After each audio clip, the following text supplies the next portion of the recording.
खुदावन का शुक्र अदा करते हैं। इस प्यारे बेटे का नाम शहजाद है और ये कह रहा है कि पहली बार जब मैंने इस घर में आया, खुदा के खादमों से दुआ की, तो जब इनकी पहली जॉब थी, जब उनमें इन्हें सरफराजी मिली तो इन्होंने खुदावन के घर गवाही नहीं दी।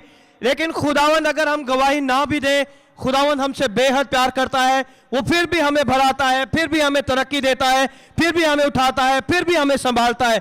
और इस प्यारे बेटे को खुदावन ने एक बार नहीं बल्कि सेम जगह पे 3 दफा इन्हें प्रमोशन अता की और आज ये यीशु के नाम को जलाल देने के लिए यहाँ पे खड़े। जोरदार तालियां बजाए यीशु के जलाल के लिए।